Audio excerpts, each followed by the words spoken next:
Magandang araw sa inyo mga ka-YouTube, si Papa Dudut po ito, inviting you all to please like, share and subscribe sa aking YouTube channel. Huwag kalimutan na pindutin ang notification bell para updated kayo sa mga posts ni Papa Dudut.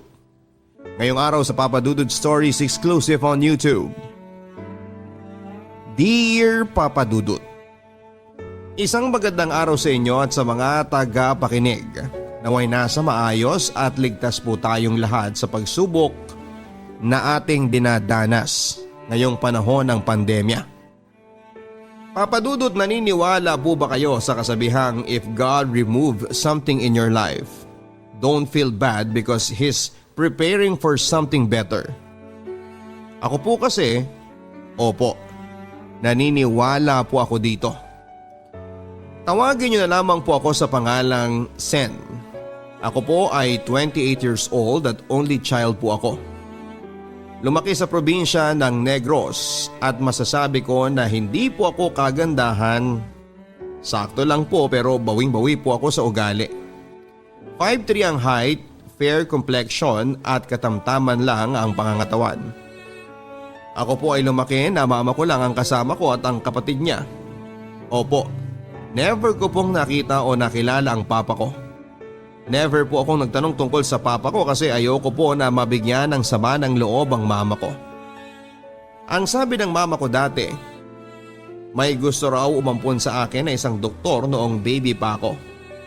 Pero hindi daw sila pumayag. Ang sabi ni Lola, hindi daw ako tuta na ipinamimigay lang. Mahal na mahal ko po ang pamilya ko. Lumaki po akong spoiled sa kanila lalo na nang nabubuhay pa ang lola ko.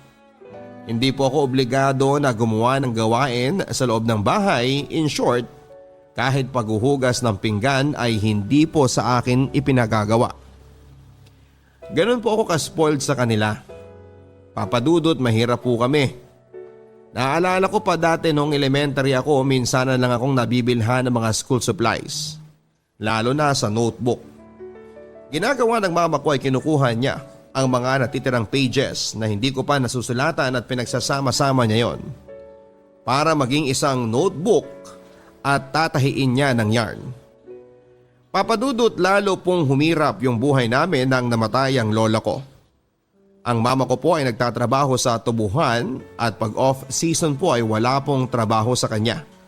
Ang ginagawa po niya ay dumidiskarte sa baryo namin. Nagtitinda ang mama ko ng kakanin at nilalako po niya yon.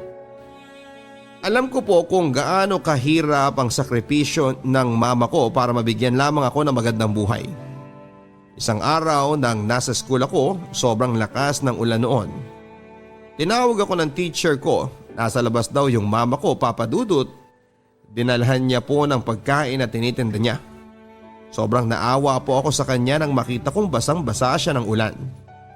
Simula noon ay pinangako ko na sa sarili ko na susuklian kong lahat ng sakripisyo at paghihirap niya para lamang mabigyan niya ako ng magandang buhay.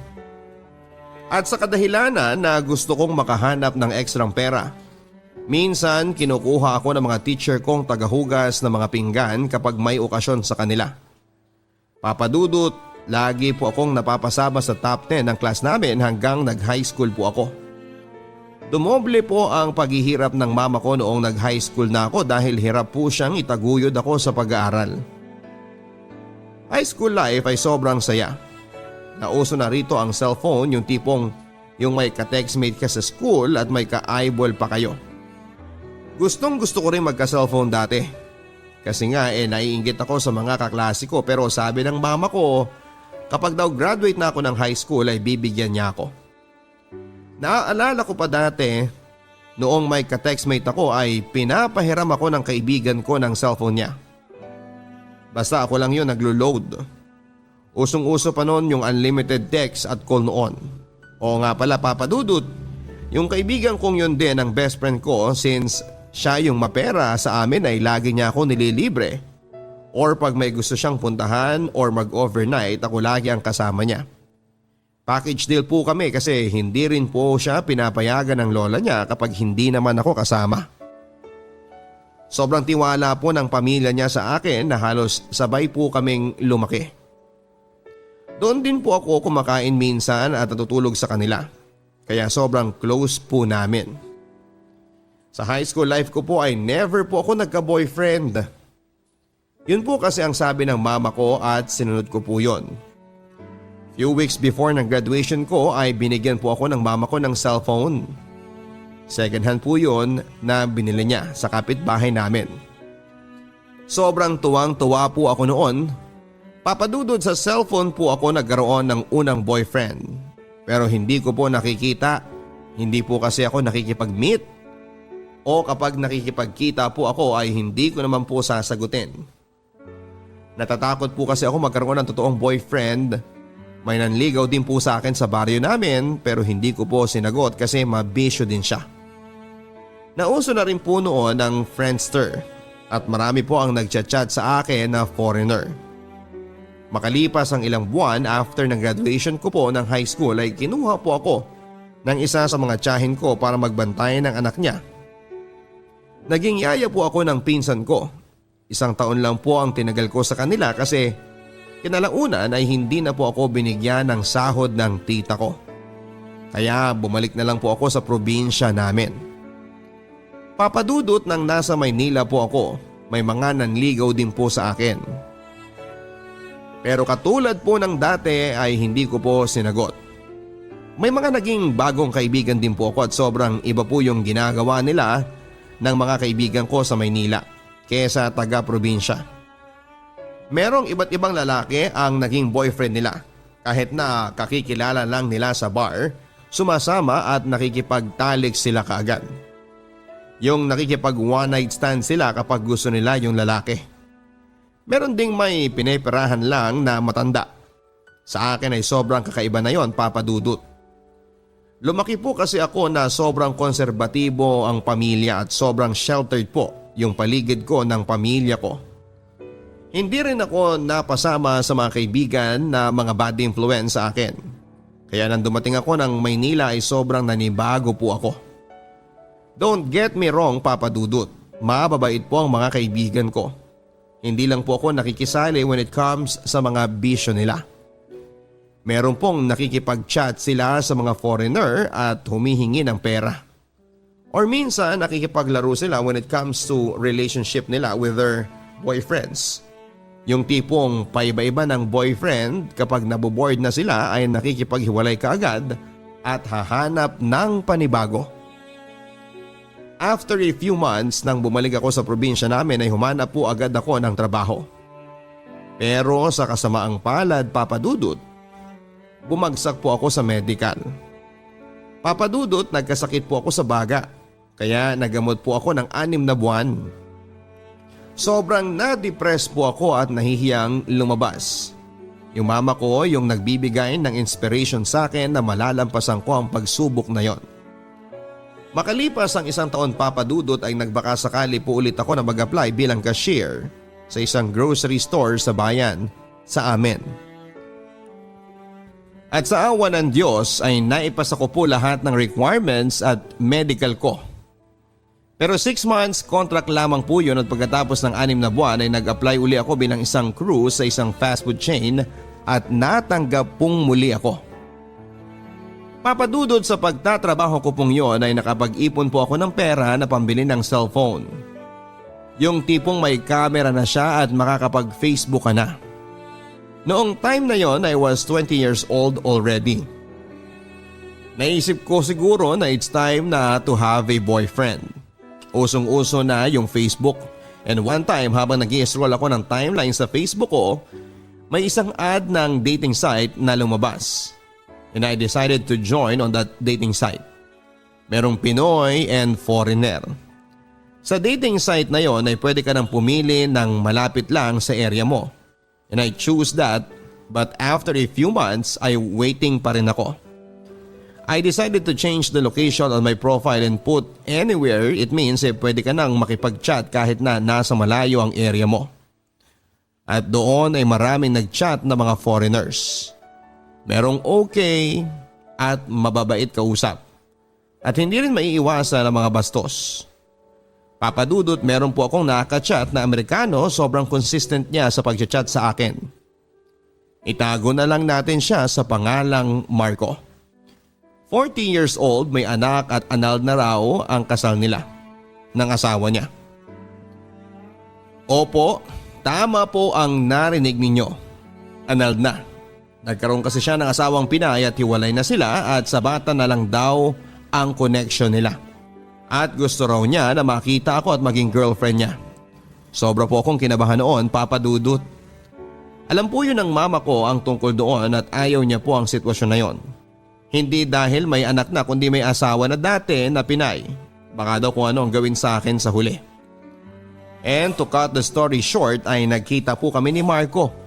Pumunta po siya sa bahay namin, pinakilala ko siya sa family ko at tanggap po siya ng tito ko.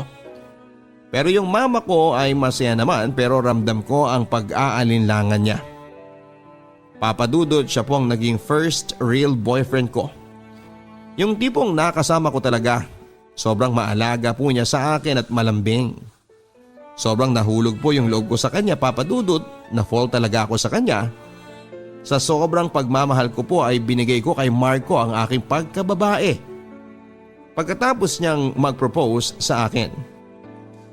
Yes po, nag-propose po siya before po siyang bumalik sa Amerika at sobrang saya ko po ng araw na yon. Nag-yes po ako sa kanya kahit walang singsing nang nag-propose siya. Bibigyan daw po niya ako ng singsing pagbalik niya ng Pilipinas kasi unexpected yung proposal niya. That night before Marco left, binigyan niya po ako ng phone at yun daw po yung gagamitin ko to communicate with him. Pagkatapos niyang ibigay ang cellphone, after an hour someone messaged him and I miss you. I asked him who was it and he replied na it was a wrong send. Since I love him and I trust him ay naniwala po ako. Pinagkibit balikat ko na lamang po yun, Papa Dudut. Sobrang nalungkot po ako ng araw na nagbalik na ng US si Marco. Pero babalik daw siya after 2 months. After a few weeks pagbalik niya ng Amerika ay bigla po siyang nagbago. Palagi po siyang busy at minsan ay hindi na siya nagchat-chat ng 3 days. Ramdam ko po yung pagka-call niya sa akin at tinatanong ko po siya kung may problema ba pero sagot niya ay pagod lang daw siya sa trabaho niya. Papa Dudut, alam kong may pagbabago sa relasyon namin. Ramdam ko po yun, ika nga girl's instinct. I decided to explore the phone na binigay niya. It happened na yung account niya sa Facebook ay nandun pa rin nakalagin. Nakita ko yung mga conversation niya at nakikipag-flirt siya sa iba't ibang babae. Sobrang sakit ng naramdaman kong yon. Merong message sa isang American girl na ako yung pinag-uusapan nila kung nakuha na raw niya ako. Papa Dudut, ang pinakamasakit ay nalaman ko na pinagpustahan lamang nila ako ng babaeng yon, ng mga kaibigan niya at nalaman ko the night before he left sa Pilipinas ay nagstay pa pala siya ng 3 days sa Manila para makipag-sex sa mga babaeng bayaran sa bar. May nakaserve na pala sa kanya na babae doon dahil kaibigan niya ang may-ari ng bar. Routine na niya pala yon every time na pumupunta siya ng Pilipinas at mag-visit sa anak niya.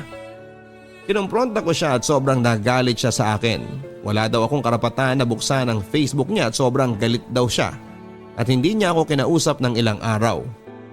Every time na nagme-message ako sa kanya hindi na siya nagre-reply. Pag nagkakausap naman kami palaging galit na po siya. Palagi na po kaming nag-aaway noon, Papa Dudut. Dinideny po niya ang lahat ng mga na-discover ko at hindi raw totoo yon. Isang araw ay nag-message siya sa akin at nakikipaghiwalay na po siya. Mahal na mahal ko po siya, Papa Dudut, at kahit na ganoon yung nalaman ko na niloloko niya ako ay ayaw ko pong mawala pa rin siya sa akin. Sobrang immature ko daw sa relasyon namin at napapagod na raw siya sa ugali ko. Wala daw po akong tiwala sa kanya. Opo, ako po yung sinisisi niya sa paghihiwalay namin. Papa Dudut, I came to the point na I'm willing to change myself para lamang sa kanya to please him, just to win him back. Pero wala Ayaw na po niya. Isang umaga ay nagulat ako nang may nag-message sa akin na galing sa isang unknown number, galing pala kay Marco yon. Nasa Pilipinas na pala siya at gusto niya akong makita at pag-usapan daw namin ang tungkol muli sa amin. Walang pag-aalinlangan na pumunta ako sa lugar kung saan siya nag-i-stay. Sobra ko po siyang na-miss, Papa Dudut, at doon ay naging marupok pong muli ako. May nangyari pong muli sa amin. Hindi ko na po inisip ang nakaraan at ang mga panlolokong ginawa niya. Mahal ko po talaga si Marco. Papa Dudut, naging maayos po ang pag-uusap namin at napagdesisyonan namin na magbalikan na kami. Mahal ko po si Marco, pero when it comes to trust ay sobrang labo na po talaga. Tamang hinala po ako sa lahat ng ginagawa niya, sinasabi niya. Nawalan po talaga ako ng tiwala sa kanya. Nung araw na nagkita kami ay sobrang busy niya sa phone niya. Panay tunog ng phone niya at tinatanong ko kung sino ang nagme-message sa kanya. Anak daw niya, magkikita raw sila sa isang mall. Naging paranoid muli ako at nagpapaalam po ako kay Marco na uuwi na ako. At siya daw ay pupunta na ng mall at paparating na raw ang anak niya. Papa Dudut, parang may nagtulak sa akin at dapat ay sundan ko siya. At yun nga ang ginawa ko.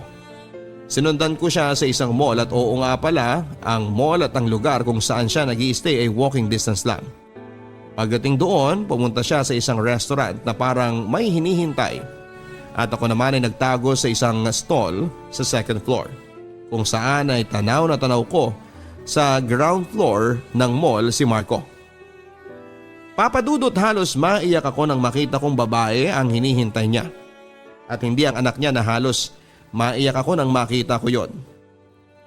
Hindi ko alam kung pupunta ako o hihintayin ko silang matapos kumain at kumprontahin. Pero nagpigil ako at naghintay po ako. At doon sa labas ng mall ay sinundan ko sila at sobrang nagulat siya nang tinawag ko ang pangalan niya. Pero yung babae tumakbo, natakot ata. Baka magskandalo kasi ako. Pero hindi ko po yun gagawin sa publiko. Halos wala po akong nasabi noong nagharap kami at tumulo na lamang ang mga luha ko. At nasambit ko ang katagang, "You're a liar. Pathological liar." At tumakbo na po ako. Inabol niya po ako pero nagtago po ako sa madilim na lugar. Ayaw ko na talaga siyang makita at sobrang pagod na ako sa kakaasa na magbabago siya. Tinawagan niya po ako sa phone para pabalikin at mag-usap daw po kami, pero hindi ko na sinasagot yon. Alam ko kasi sa sarili ko na tama na. Tama na ang pagpapakatanga sa taong walang pag-asang magbago. Tinanong ko ang sarili ko kung minahal niya ba talaga ako. O ako lang talaga ang nagmahal sa kanya. Nasa terminal na ako ng bus pauwi nang maisipan kong umupo kahit saglit. Mag-alas 11 na at panay tawag na ni mama sa akin kung saan na raw ba ako. Pero wala na akong pakialam sa oras na yon. Ang gusto ko lang ay kaunting oras para maging kalmado at nag-type ako ng message sa kanya na tapos na kami. Huwag na niya akong kausapin kahit kailan. Ang dami ko nasabing masasamang salita sa kanya. Na-deserve naman niya. Kinabukasan ay nag-message yung babae sa akin na ano raw ba ako ni Marco. Ang sabi ko naman ay ex-girlfriend. Nalaman ko, Papa Dudut, na matagal na pala silang on and off relationship. For 10 years na pala sila na ganon. Ganon din pala ang babae, ang dami daw niyang nalaman tungkol kay Marco. Pero hindi niya kayang iwan kasi sobrang mahal din niya. Marami din siyang nalaman na babae noon ni Marco at may anak din siya sa iba't ibang babae. Nalaman ko din na hindi pala siya pwedeng makapagpakasal sa Pilipinas kasi kasal pa rin siya sa sinasabi niyang ex-wife sa Amerika. Sadyang magaling lang talaga siyang magsinungaling. Pinili ko na lang na makapag-move on at kalimutan siya. After 8 months of being single, I tried to open my dating site again. Para i-log out ko yung account ko at i-delete na yung dating app. Pero bago ko kalimutan ang dating app na yon ay chinek ko ang inbox ko, Papa Dudut. May nag-message sa akin. Itago na lang natin sa pangalang Rui. Si Rui ay 42 years old. Divorced at may anak. Nag-reply agad ako sa kanya, dinilit ko na ang account ko na ito at gusto ko nang makapag-usap sa messenger. Sa messenger na lang tayong mag-usap. Masayang kausap si Rui at hindi bastos. Gusto raw niya ako, sabi ko ay ang dami nagsabi ng ganyan sa akin. Hindi ako naniniwala pero makulit siya. Iba daw siya sa ibang lalaki at hindi raw niya ako sasaktan. Sa isip ko, another manloloko na naman. Isa lang talaga ang pinagsasasabi nila. Araw-araw po kami nag-uusap ni Rui simula ng pagising niya hanggang sa pagtulog niya. Yun ang routine namin everyday, Papa Dudut. Ibang-iba nga siya kay Marco, naglalaan talaga siya ng oras para sa akin at sa araw-araw na yon ay nagkapalagayang kami ng loob. Masasabi ko na na-in-love na naman po ako, Papa Dudut, sa taong nakakausap ko lang sa cellphone. Isang umaga, he told me na he booked a flight to see me. I was shocked that time. Sinagot ko na pala siya noon. Natakot po uli ako na baka mangyayari po ulit ang tulad ng dati. Ang daming tanong ang naglalaro sa isipan ko kung totoo ba ito. Pero sabi ko ay bahala na. And to make the story short ay sinundo ko po siya sa airport kasama ang mama ko. Sobra po siyang nagustuhan ng mama ko kasi mabait siya, magalang po siya sa pamilya ko. At this time ay sumama na po ako sa kanya sa tinutuluyan niyang hotel. Yes po, pinayagan po ako ng mama ko na sumama sa kanya, hindi tulad ng dati na ayaw ng mama ko. Mother's instinct siguro. Papa Dudut, mahal na mahal niya po ako at mahal na mahal ko po siya. Inilagaan niya po ako ng sobra, ayaw niya na nakikita ako nahihirapan o umiiyak. Papa Dudut, first time we met ay nag-propose na siya sa akin na may ring na. Plano niya na palang mag-propose before siyang pumunta ng Pilipinas. Napapaiyak ako sa tuwa at hindi ko po alam kung ano ang aking nararamdaman sa sobrang tuwa. Nagstay siya ng 5 araw sa Pilipinas at bumalik kaagad sa Amerika. Sobra po akong paiyak nang paalis na po siya. Kasi natatakot po ako na mangyari ulit ang dati. Natatakot po ako, Papa Dudut, na magloko siya pag hindi ako kasama. Pero sabi niya ay babalik daw siya sa susunod na buwan para sa akin. Sa awa naman ng Diyos, Papa Dudut, ay bumalik nga siya pagkatapos ng 1 buwan para sa process ng aming kasal. Sobrang exhausted na process pala kapag foreigner ang pakakasalan. May mga requirement na kukunin sa embassy nila. Pag pumupunta siya ng Pilipinas, 5 days lang yung stay niya dito at bumabalik siya kaagad sa US. Finally, natapos po namin ang lahat ng requirements na kailangan namin sa aming kasal. Umuwi muli siya ng US at pagbalik niya ay ikakasal na kami. Buwan ng July, sa 2nd balik niya po ng Pilipinas ay kinasal kami sa Huwes. Sobra ko pong saya, Papa Dudut, at kinasal po ako sa taong talagang nagmamahal sa akin ng tunay ng walang kahati. Araw-araw ni Ruing pinaparamdam sa akin kung gaano niya po ako kamahal, Papa Dudut. Kapag kumbaba sa lahat ng bagay, ayaw niya na nag-aaway kami. At higit sa lahat ay nire-respeto niya po ako. Sa ngayon po ay habang sinusulat ko ang kwento ko, ay 4 years na po ako dito sa Amerika. May 2 na po kaming anak ni Rui, isang lalaki at babae po, at nakapag-aral po ako dito at nakakuha ng isang license at nakapagtrabaho po ako sa isang ospital dito sa Amerika. Totoo ngang pinapaiwas ka ni Lord sa mga taong hindi mo deserve minsan. Ang proseso ay hindi madali at masakit, pero mag-trust lang po tayo sa Kanya at ibibigay niya tayo sa tamang tao. Lubos na gumagalang, maraming salamat, Sen. Magandang araw po sa inyo, Papa Dudut. Nais ko pong ibahagi ang aking kwento upang gumaan ng aking nararamdaman. Dahil hindi ko po kayang kausapin sa chat o sa personal ang taong pinipilit kong kalimutan, 6 na taon na ang nakakalipas. Ako po si MM, hindi ko po tunay na pangalan. 2012 nang ako ay mag-enroll sa kolehiyo. Hindi gaanong kakilala ang kolehiyo na pinasukan ko, ngunit kilala ito sa Gawing Rizal. Kasama kong pumasok sa kolehiyo ang best friend kong si Caridad. Naging magkaibigan kami mula noong kami ay 3rd year high school sa isang pampublikong eskwelahan na malapit sa amin. Napagkasunduan namin ng best friend ko na parehas kami ng kurso na kukunin para maging magkaklase muli kami. Nang mag-umpisa kaming pumasok ay kami ng best friend ko ang magkatabi sa upuan. At gaya ng tradisyon, sa unang araw ng schooling ay kailangang maghanda ng mga sasabihin upang ipakilala ang sarili. Papa Dudut, hindi ako palaayo sa aking sarili ng mga panahon na yon. Kaya't mukha akong neneng sa itsura ko. Papa Dudut, hindi po ako friendly lalo na sa mga strangers sa paningin ko. Kaya't akala nila ay masungit ako. Sa kalagitnaan ng first semester, nagkaroon kami ni Caridad ng bagong kaibigan. Siya ay si Hanalyn. At nasundan pa ng 4 na magiging malalapit ko ding kaibigan. Sa kanila ako natutong magayos ng sarili. Magsuklay ng buhok bago umuwi, magpulbos, maglipstick at magkilay. Sila din ang nagturo sa aking gumamit ng mga sabong pampaputi at marami pa. May iba't iba kaming mga pag-uugali pero nagkakasundo kami sa mga kalokohan. Sobrang saya naming magkakasama at tipong hindi kami mapaghihiwalay.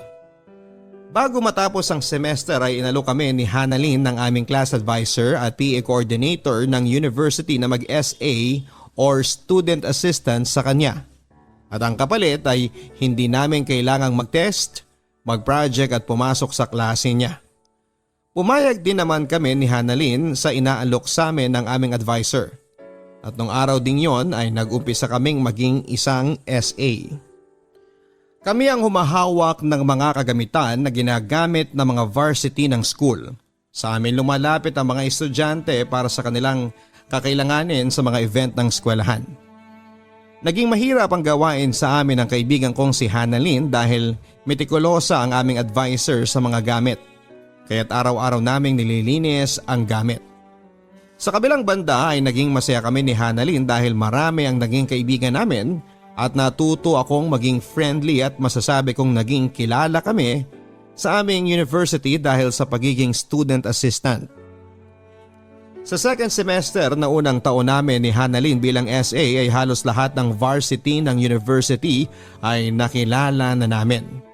Sa tulong ng mga kaibigan ko papadudot ay masasabi kong nag-glow up ako mula ulo hanggang paa. Marami ang nagpaparamdam sa akin para ligawan, mapababae man o lalaki. At sa aming magkakaibigan ay 2 kami ni Yayang. Isa sa mga kaibigan ko ang madalas na ligawan. Papasok ako sa school ng 7 ng umaga at uuwi ng 8 ng gabi. Papadudot araw-araw ganon ang pasok namin ni Hanalyn. Kaya't nakasanayan na namin ang ganong sistema. Kaya't ang mga kaibigan ko ay nasanay na ring umuwi ng gabi dahil sa amin ni Hanalyn. At sa bawat gabi na uuwi kami papadudot ay nilalakad lang namin ang 7 kilometro papuntang main road. Meron namang pwedeng sakyan papunta ng main road pero mas pinipili naming magkakaibigan ang maglakad dahil masaya kaming naghahabulan, nagkakantahan at nag-aasaran sa ilalim ng bituin at malamig na simoy ng hangin. At masasabi kong priceless ang bawat tagpo ng mga oras na yon. Isang hapon sa loob ng office habang nililinis namin ang mahabang wire extension. Pumasok ang advisor namin kasama ang 5 lalaki. Nakikipagbiruan sila sa aming advisor at mukha silang masaya na nakikipag-usap sa kanya. Tumalikod ako sa kanila at pinagpatuloy ko ang pagpupunas. Pakibigyan nga sila ng bola na pang table tennis, yung kulay puti ha. Ma'am, marami po kami oh. Hindi po pwedeng 2 man lang? Oo nga po ma'am, para makapasok kami sa SCUAA. Kailangan namin mag-practice para lumabas ang aming mga muscles.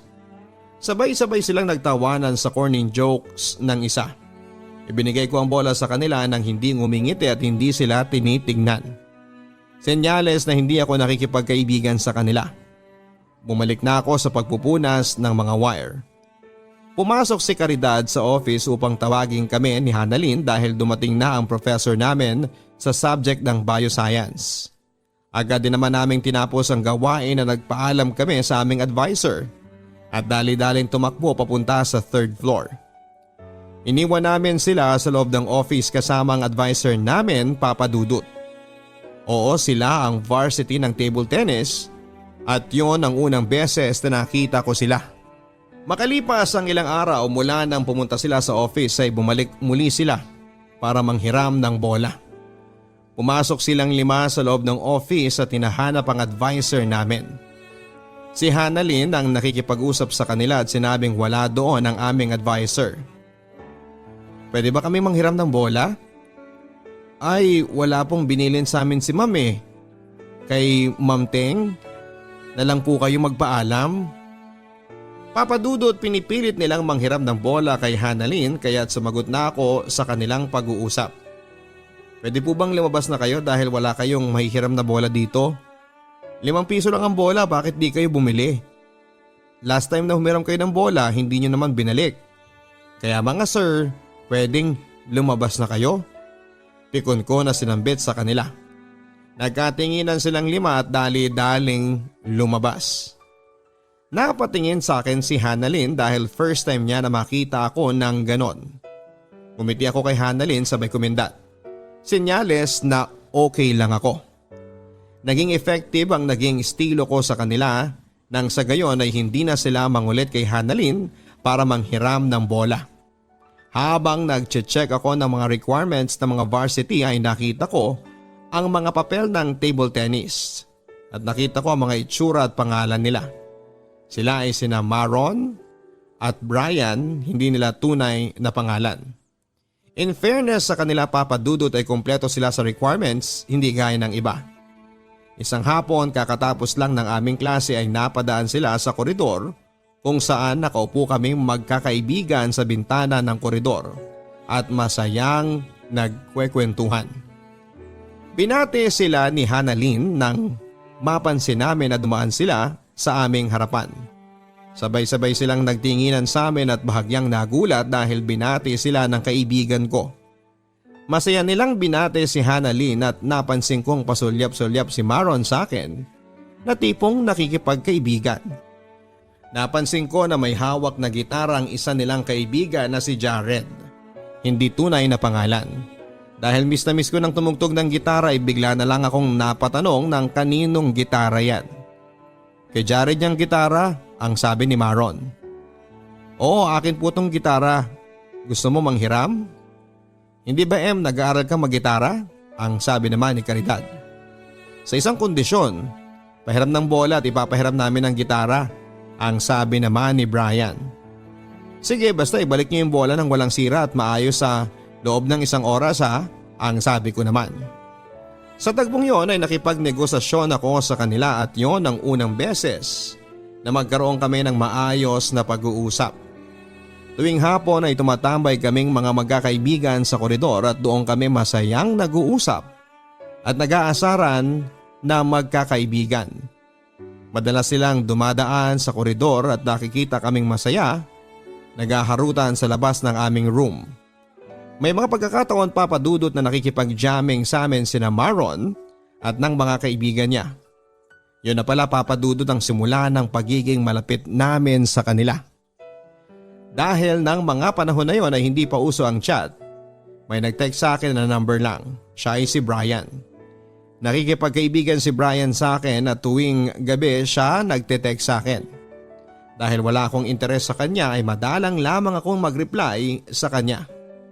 Siguro ay nagsawa na siyang mag-text sa akin at huminto na rin kalaunan.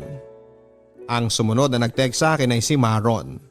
Siya yung tipong corny mag-jokes at malakas maka-emo ang pormahan. Naboborengan at nawiweirdohan ako sa kanyang personality, Papa Dudut. May isang pagkakataon na ipinagmamalaki niya sa aming magkakaibigan ang gupit niyang haruhuko na sikat daw na hairstyle sa Japan.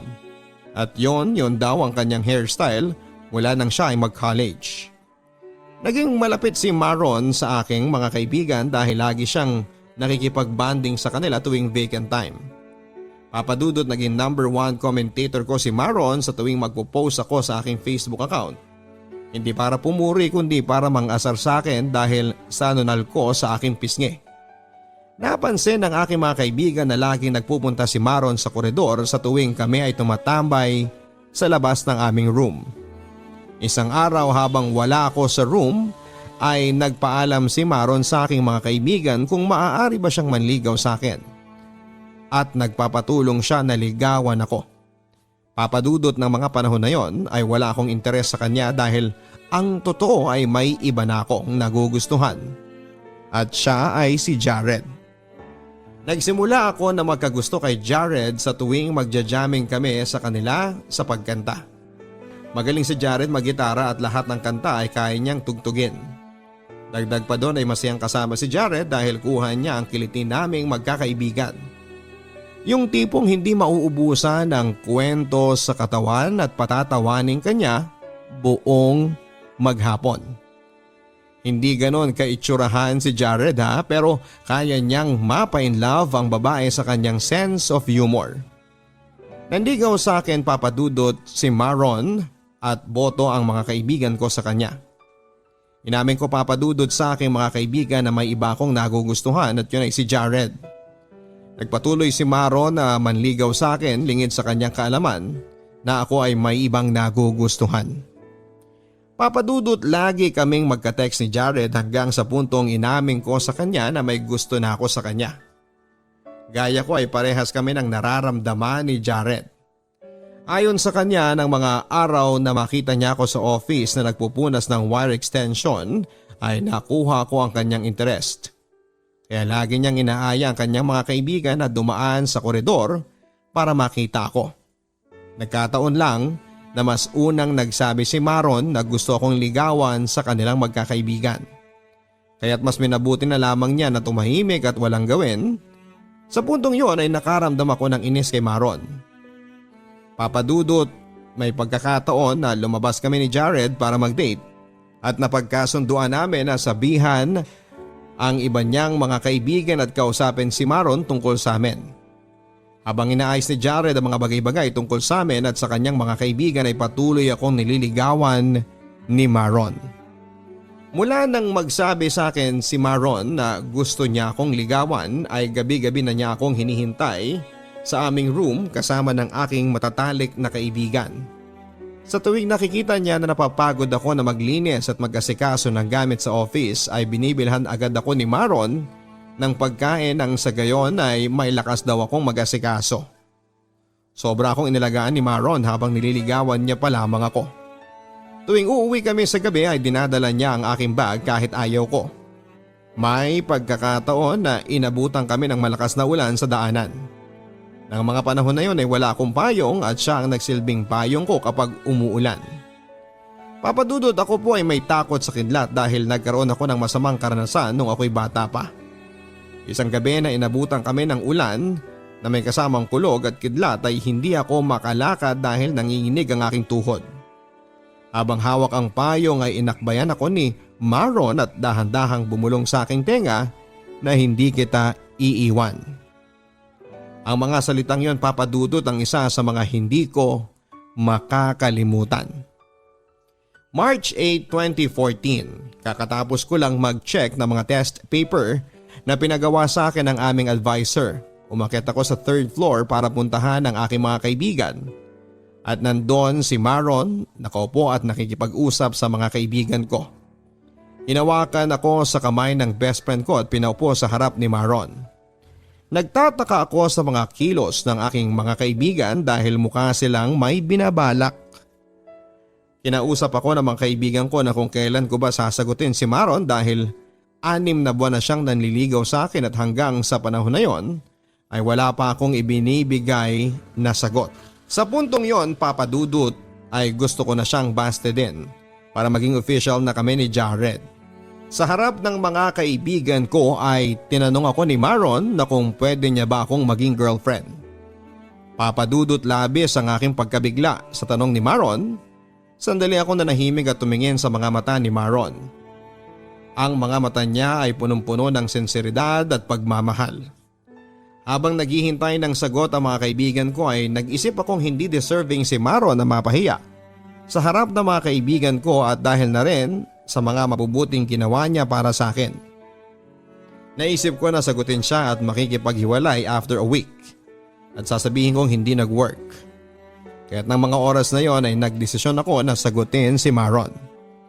Nakita ko sa mga mata ni Maron ang saya at galak. Sa sobra niyang tuwa ay napayakap siya sa akin.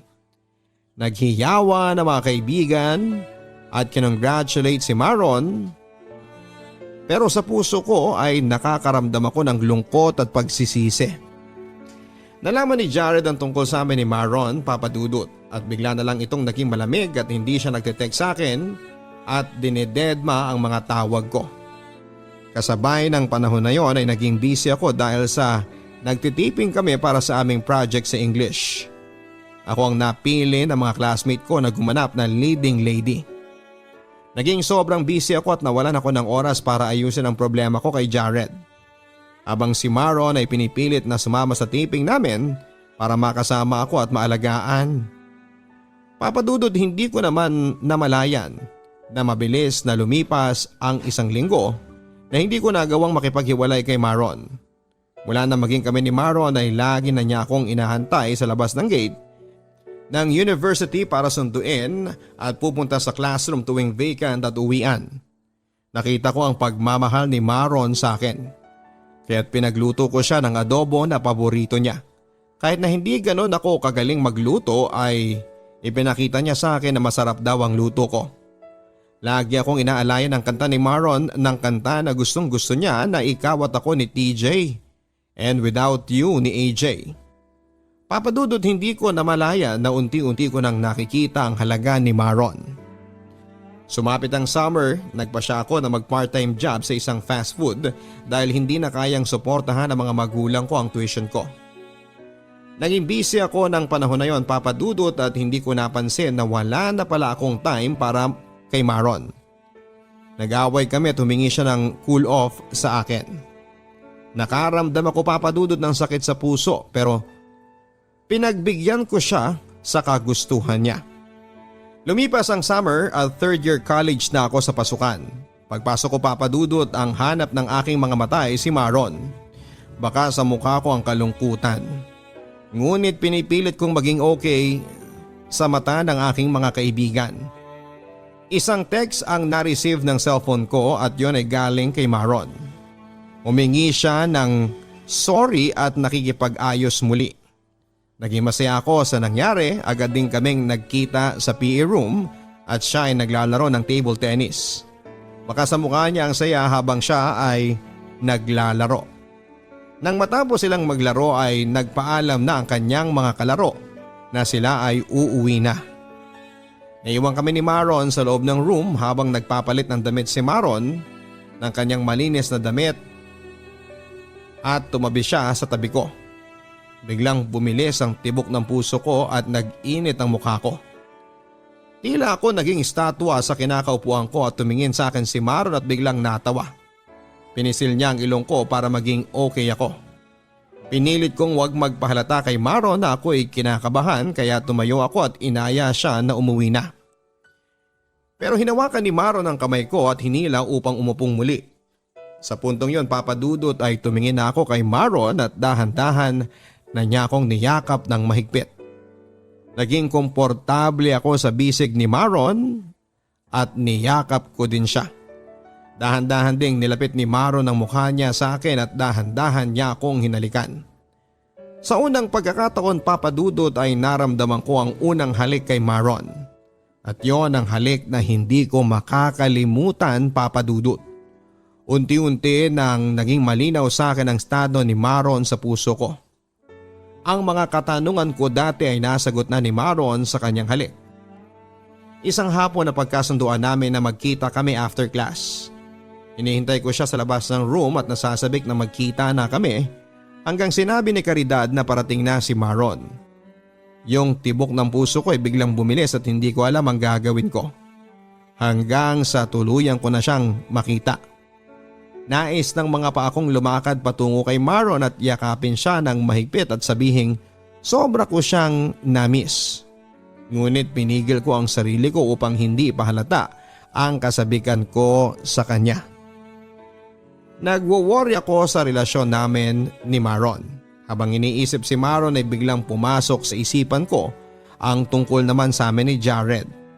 At unti-unti ako nakaramdam ng takot na malaman niya ang lahat. Isang hapon natanaw ko si Maron mula sa third floor, kasama niya ang mga varsity na mga babae ng table tennis at masaya siyang nakikipag-usap sa isa sa mga doon. At baka sa mukha ng babae na sobra siyang masaya nakausap si Maron at may pahapyaw pa siyang paghawak sa braso ni Maron. Nakaramdam ako ng matinding pagsiselo sa nakita ko. Sumikip bigla ang dibdib ko at nagbabadyang mahulog ang mga luha ko sa mga nakita ko, papadudot. Pinipilit kong kumalma at huwag ipahalata sa mga kaibigan ko ang sakit na nararamdaman ko. Nang gabing yun ay tinext ko si Maron na sabay kaming umuwi kinabukasan at pumayag naman siya. Buong gabi ay pinag-isipan ko ang mga sasabihin ko sa kanya. Nag-decide na ako na aminin ko sa kanyang lahat at magiging open ako sa kanya at magsisimulang muli na kasama siya. Kabatakot ang naramdaman ko ngunit kailangan kong gawin yon alang-alang sa relasyon namin. Kinabukasan, nagsabi na ako sa mga kaibigan ko na hindi ako makakasabay sa kanila. Dahil hihintayin ko si Maron. Pagsapit ng hapon ay nag-umpisa na akong magantay sa kanya sa labas ng office. Lumipas ang 1 oras, 2 oras at 3 oras ay wala pa siya. Sumaktong bumuhos ang malakas na ulan ng may pagkidlat at kulog. Nagpa siya akong mag-text sa kanya dahil takot na takot ako dulot ng kidlat. Ayon sa text ay mauna ka na, may practice pa kami kasama namin si Sir. Para akong nabuhusan ng nagyayalong tubig. Yung pakiramdam na pinaghandaan mo ang lahat ng mga sasabihin at pinalakas mo ang loob mo sa kanya, pero siya naman ay binaliwala lang yon ang basta-basta. Kung kailan handa ko nang lumaban para makasama siya at iparamdam kung sino siya sa buhay ko, ay napagkaitan na ako ng pagkakataon. Yung inakala mo na siya na ang magpapayong sa iyo sa gitna ng ulan at iayakap sa iyo upang mawala ang takot dulot ng kulog. Ang siyang mag-aabandona sa aking nararamdaman. Sa sobrang bigat ng aking naramdaman, Papa Dudut, ay hindi ko na alintana ang kulog at ulan na bumabasa sa buo kong katawan. Yung tipong wala na akong maramdamang lamig kundi ang init sa loob mo na umaagos sa mata mo. Papa Dudut, hindi ko na namalayan ang biyahe patungo sa aming bahay dahil blanko na at sobrang bigat ng nararamdaman ko. Pag uwi ko, Papa Dudut, sa aming tahanan ay nagpalit na lamang ako ng damit at buong gabi akong umiyak. Sa unang pagkakataon ay nakaramdam ako ng pagbabago kay Maron. Naisip kong alam na niya ang lahat-lahat ng tungkol sa amin ni Jared. Kinabukasan ay walang pasok dahil linggo. Nagpalit ako ng number upang hindi ko makausap si Maron. Dahil nakaramdam ako ng takot na baka makipaghiwalay siya sa akin, ilang araw akong hindi makontak ni Maron. Hanggang nakuha niya ang number ko sa mga kaibigan ko. Agad niyang tinanong na bakit ako nagpalit ng number. Ang nasabi ko na lang, Papa Dudut, ay dahil gusto ko lang. Naging mahaba ang pagkakatext namin at sa huli humantong din kami sa paghihiwalay, Papa Dudut. Ayon sa kanya, out of love. Kaya't siya nakikipaghiwalay sa akin. Oo, siyang nakipaghiwalay sa akin marahil ay alam na niya ang lahat tungkol sa nakaraan namin ni Jared. Sobrang sakit, Papa Dudut, dahil kung kailan aaminin ko na sa kanya ay naunahan ako ng katotohanan na magsabi kay Maron. Hindi ko na nagawang mag-explain kay Maron at sabihin ang tunay kong nararamdaman para sa kanya dahil nung gabi na magka-text kami ay yun na ang huli naming pag-uusap. Siguro nga ay eto ang kabayaran ng ginawa ko kay Jared at kay Maron. Eto na siguro ang parusa sa akin ng langit na kung kailan mahal mo na ang tao ay siya namang mawawala sa iyo. Papa Dudut, madalas ko siyang nakikita sa school ng mga panahon na yon.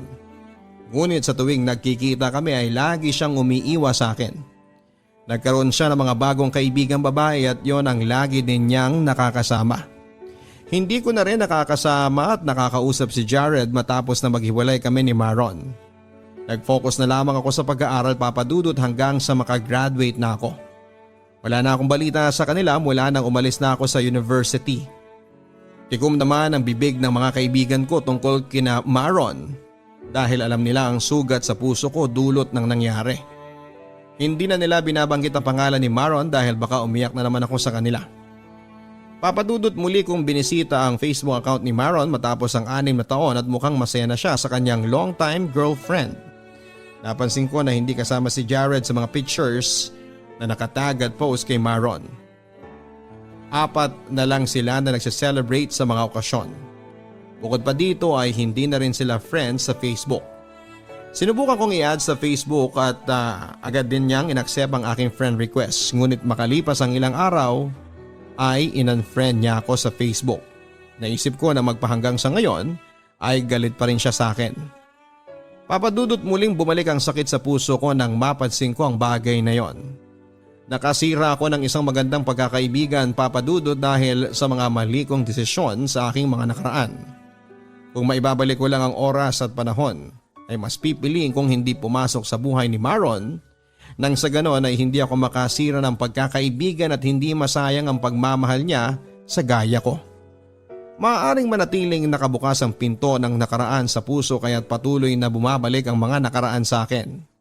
Marahil din ay hindi ko pa nasasambit ni Maron ang mga nais kong sabihin sa kanya na hindi ko nagawa noong may pagkakataon pa ako. Sa ngayon ay nagtatrabaho ako sa isang NGO at maayos ang kabuhayan. Nakakatulong na rin ako sa mga pangangailangan sa bahay at nais ko lang kunin, Papa Dudut, ang pagkakataon na ito na magbigay ng mensahe para kay Maron. Hi Tanda, kumusta ka na? Nais kong humingi ng tawad sa iyo sa mga nagawa ko sa iyo. Alam ko na hindi ko na mababago ang mga nangyari at wala na rin namang magbabago sa kasalukuyan. Maron, patawad sa mga pagkakamali ko. Patawad dahil pumasok ako sa buhay niyo. Patawad dahil sinayang kita. Patawad dahil hindi ako naging tapat. Patawad dahil hindi ko nakita kaagad ang tunay na halaga mo. Patawad dahil nagsinungaling ako at patawad dahil minahal mo ko. Masaya ako para sa iyo dahil nakatagpo ka ng taong mamahalin ka higit sa pagmamahal mo. Masasabi kong nasa tamang tao ka na hindi sasayangin ang pag-ibig mo. Hangad ko ang kaligayahan nyo. Maraming salamat sa lahat ng alaala. Nagmamahal, Bata. Maraming salamat, Papa Dudut, sa pagbasa ng aking liham pag-ibig. Naway kapulutan ng aral ng inyong mga listeners ang aking kwento nang sa ganon ay hindi ito mangyari sa iba. More power and God bless. Lubos na nagpapasalamat, MM.